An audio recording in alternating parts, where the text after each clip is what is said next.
Hello everyone, welcome to nursing chronicles YouTube channel. आज की इस वीडियो में हम अपकमिंग आरआरबी नर्सिंग सुपरिटेंडेंट के लिए मल्टीपल चॉइस क्वेश्चन को सॉल्व करेंगे।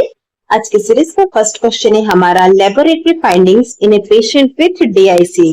डीआईसी का फुल फॉर्म है डिसएमिनेटेड इंट्रावेस्कुलर कोएगुलेशन। अब हमें यहाँ पर पूछा गया कि एक पेशेंट है डीआईसी वाला, उसके अंदर कौन सी लेबोरेटरी फाइंडिंग होगी। Option A reduced prothrombin time, option B high fibrinogen level, option C thrombocytopenia, option D low level of fibrin degranulation products. Right answer है हमारा यहाँ पर ऑप्शन सी थ्रोम्बोसाइटोपेनिया। अगर हम बात करते हैं यहाँ पर सारे ऑप्शंस की, चलिए वो भी देख लेते हैं। Option A reduced prothrombin time, जब भी डीआईसी का केस होता है तो वहां पर प्रोथ्रोम्बिन टाइम जो होगा वो रिड्यूस नहीं बल्कि और ज्यादा यानी कि इंक्रीज लेवल देखने को मिलेगा। उसी तरह से हम बात करेंगे फिब्रिनोजन लेवल की, हाई फिब्रिनोजन लेवल नहीं बल्कि फिब्रिनोजन का लेवल डिक्रीज होता है। थ्रोम्बोसाइटोपेनिया यानी कि हमारा लो प्लेटलेट काउंट होगा और यह एक हॉलमार्क फाइंडिंग है डीआईसी की। नेक्स्ट है हमारा option D low level of fibrin degradation product.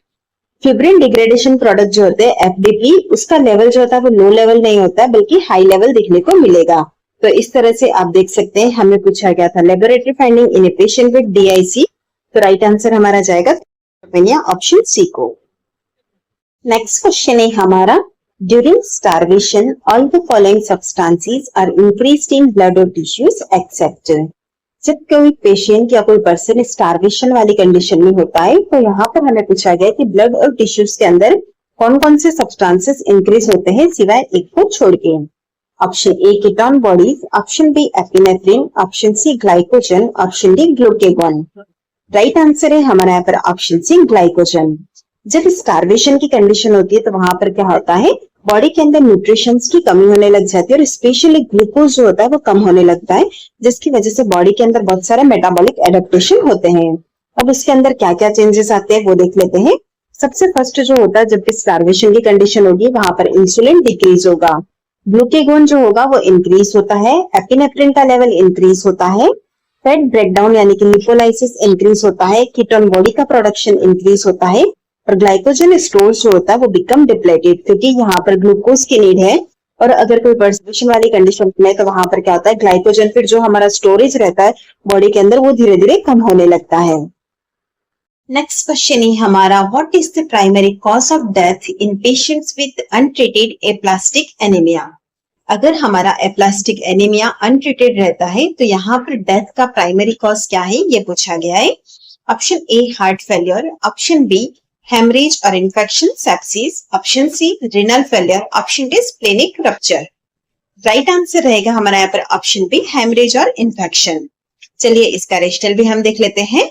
Aplastic anaemia के अंदर क्या होता है, बोन मैरो फेलियर डिसऑर्डर है यह, जो कि जिसके अंदर पैनसाइटोपेनिया होता है, मतलब कि आरबीसी जो होगी वो भी डिक्रीज हो जाएगी, डब्ल्यूबीसी भी डिक्रीज होती है, प्लेटलेट्स तीनों ही ब्लड सेल्स जो होती है वो डिक्रीज हो जाती है, जिसकी वजह से क्या होता है कि यहाँ पर सीवियर इन्फेक्शन के चांसेस रहते हैं due to neutropenia, decrease WBC है, इम्यूनिटी रिड्यूस होगा और रिस्क ऑफ सेप्सिस इंक्रीज होगा।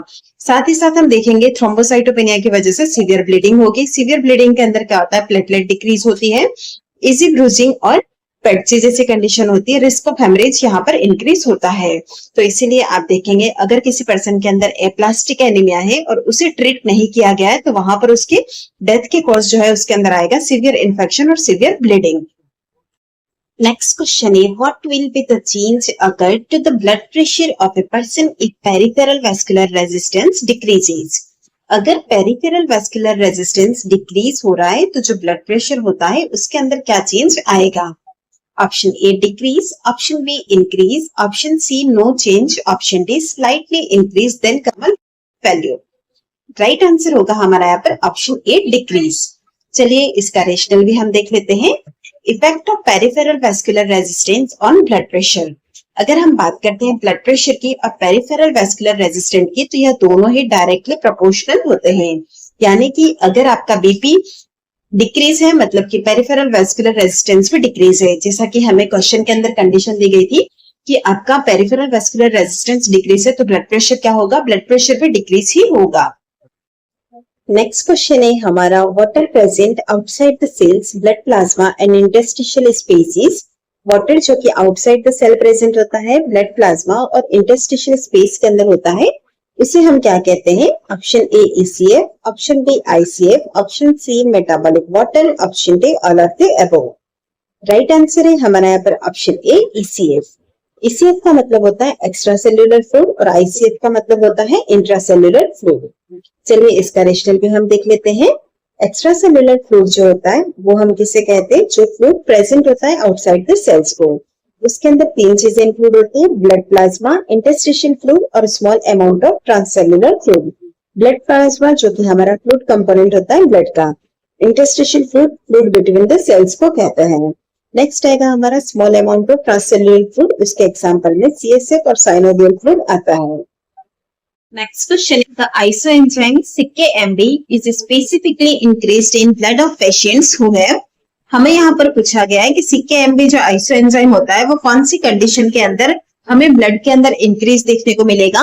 Option A skeletal muscle disease, option B infective hepatitis, option C recent myocardial infarction, option D acute pancreatitis. Right answer होगा हमारा यहाँ पर option C recent myocardial infarction. CKMB जो है वो एक आइसोएंजाइम होता है जो कि कार्डियक मसल्स के अंदर प्रेजेंट होता है। जब भी हमारे पास मायोकार्डियल इंफेक्शन वाला केस होता है तो वहां पर क्या होता है? हार्ट मसल्स डैमेज हो जाती है, जिसकी वजह से CKMB ब्लड स्ट्रीम के अंदर रिलीज हो जाता है। तो अगर आप देखेंगे MI वाले पेशेंट के अंदर ब्लड के अंदर वहां पर CKMB का लेवल इंक्रीज देखने को मिलेगा। नेक्स्ट हम बात करते हैं option A skeletal muscle disease की। इस कंडीशन के अंदर CKMB नहीं बल्कि CKMM जो होता है वो इंक्रीज होता है। ऑप्शन बी के अंदर हमें दिया गया इन्फेक्टिव हेपेटाइटिस। हेपेटाइटिस के केस के अंदर क्या होगा? लिवर एंजाइम जो होंगे वो एलिवेट होते हैं। और लास्ट है हमारा option D acute pancreatitis. Pancreatitis वाले केस के अंदर एमाइलेज और लाइपेज का लेवल ज्यादा देखने को मिलता है। क्वेश्चन है हमारा health education regarding imipramine should include. अगर किसी पर्सन को एमिप्रामिन चल रही है तो उसके अंदर आप क्या हेल्थ एजुकेशन देंगे? Option A it causes dry mouth, option B it causes urinary retention, option D should not stop abruptly, option D all of the. Right answer है हमारा यहाँ पर option D all of the above. अगर हम बात करते हैं एमिप्रामिन medicine की तो इसके अंदर यह ड्राई माउथ भी करती है, इसकी वजह से यूरिनरी रिटेंशन भी हो सकता है और इसे एब्रप्टली आपको स्टॉप नहीं करना चाहिए।